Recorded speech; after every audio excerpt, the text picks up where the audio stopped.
ایک دفعہ پھر سے آپ کو فرقان رمضان میں خوش آمدید کہیں گے۔ جی مفتی قریشی صاحب، آپ گفتگو فرما رہے تھے قرآن کی۔ کہ جو نوجوان ہے وہ قرآن کریم سے یہ سبق لے سکتے ہیں، درس لے سکتے ہیں کہ حضرت یوسف کے کردار کو قرآن بیان کرتا ہے، ہم وہ کردار کیوں نہیں اپنائیں؟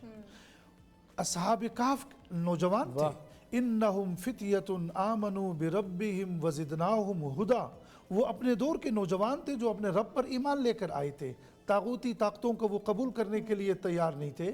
مطلب یہ ہے کہ وہ نوجوان ہیں۔ آپ صلی اللہ علیہ وسلم کو جب نبوت ملتی ہے 40 سال کے بعد ملتی ہے۔ میں یہ عرض کر رہا تھا، آقا 40 سالہ دور کو 2 جملوں میں بیان کر رہے ہیں۔ مشرکین مکہ سے کہتے ہیں آج میں محمد بن عبداللہ سے سفر طے کر کے میں محمد الرسول اللہ صلی اللہ علیہ وسلم بن چکا ہوں، یکدم تم میرے مخالف ہو گئے ہو۔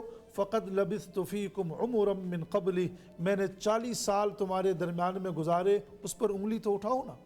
میں کسی کے سامنے اپنا ایک ہفتہ نہیں رکھ سکتا، میں کسی کے سامنے ایک مہینہ اپنا نہیں رکھ سکتا۔ آقا فرماتے ہیں میں نے 40 سال تمہارے درمیان میں گزارے ہیں۔ اس لیے اماں جان حضرت خدیجہ رضی اللہ تعالی عنہا جب آپ صلی اللہ علیہ وسلم سے وہ نکاح کر لیتی ہے اور 15 سال وہ آقا کے ساتھ رہتی ہے، اور جب آپ صلی اللہ علیہ وسلم پر جب یہ وحی کی آیات نازل ہوتی ہے تو اماں جان کیا فرماتی ہے؟ لا یخزیک اللہ ابدا، آپ ایسے خوبصورت قد آور نوجوان ہیں، اللہ کبھی آپ کو رسوا نہیں کرے گا۔ آپ تو غریبوں کا بوجھ اٹھاتے ہیں، آپ تو مہمان نواز ہیں، آپ میں یہ تمام خصوصیات قرآن۔ اس لیے ام المؤمنین حضرت عائشہ سے کسی نے پوچھا، میں بات آخری اختتام کی طرف لے جاتا ہوں، کہ آقا کے اخلاق کے بارے میں انہوں نے فرمایا آقا کے اخلاق کیا ہے؟ وہ قرآن ہی ہے۔ اور تلاوت قرآن مجید پر بات ہو رہی تھی۔ ہاں، اور یہ بھی عرض کر دوں کہ جو خواتین ہیں وہ ہمیں سن رہی ہے، آقا فرماتے ہیں علموا نساءکم سورۃ النور، تم عورتوں کو سورہ نور سکھاؤ، گھر میں داخل ہونے کے آداب، نکلنے کے آداب، یہ وہ سب کچھ۔ اسی طریقے سے نوجوانوں کے لیے عرض کر رہا تھا میں، آقا فرماتے ہیں تم نوجوانوں کو سورہ مائدہ سکھاؤ۔ محترم بیٹھے ہیں، غسل کے فرائض سورہ مائدہ میں، وضو کے فرائض سورہ مائدہ میں، شکار کا طریقہ سورہ مائدہ میں۔ نوجوان شکاری کرے گا نا، اچھا چوری کے وہ اقبال جرم اور وہ سب کچھ، حضرت آدم کے دونوں بیٹوں کا تذکرہ سورہ مائدہ میں۔ اس لیے فرمایا نوجوانوں کو سورہ۔ آج یورپ والے ہمیں یہ کہتے ہیں کہ اسلام نے عورت کو کچھ حق نہیں دیا، ہم انہیں یہ کہتے ہیں اسلام نے تو عورتوں کے نام پر سورت نازل فرمائی ہے، سورہ نساء۔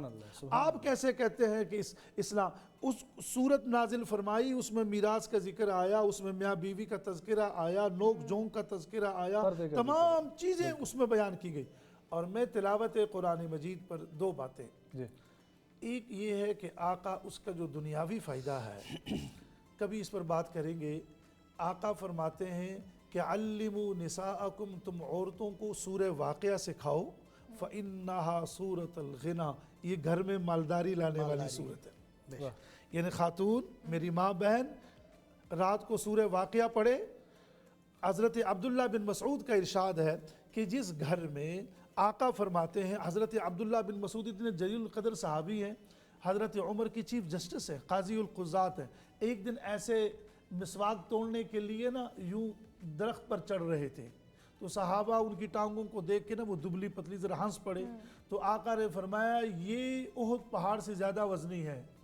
یہ کیسے؟ حضرت عبداللہ بن مسعود آقا سے روایت کرتے ہیں رضی اللہ تعالیٰ عنہ کہ جس گھر میں سورہ واقعہ کی تلاوت ہوتی ہے وہ گھرانہ کبھی بھوک کا شکار نہیں۔ اس لیے آپ آخر میں بیمار ہوتے ہیں، ایک طویل واقعہ، حضرت عثمان غنی رضی اللہ تعالیٰ عنہ آپ کی بیمار پرسی کے لیے آتے ہیں، آپ کو رقم وغیرہ کی پیشکش کرتے ہیں، آپ فرماتے نہیں، میں نے اپنی بچیوں کو یہ کہہ رکھا ہے کہ تم رات کو سورہ واقعہ کی تلاوت کرو، کبھی تمہارے اوپر فاقہ نہیں۔ آخری بات غزوہ احد ہے، ایک صحابی فرماتے ہیں اجتماعی قبریں ہم نے کھدوائی۔ غزوہ احد میں 70 قبریں، 70 صحابہ اس میں شہید ہوئے تھے۔ تو جب قبریں ہم نے کھدوائی، یہ صحابی فرماتے ہیں، یہ امام ابو داود نے کتاب الجنائز میں، امام ترمذی نے یہ حدیث نقل کی ہے، وہ فرماتے ہیں کہ قبر تو تیار ہو گئی، میرے والد بھی شہداء میں شامل ہے، تو میں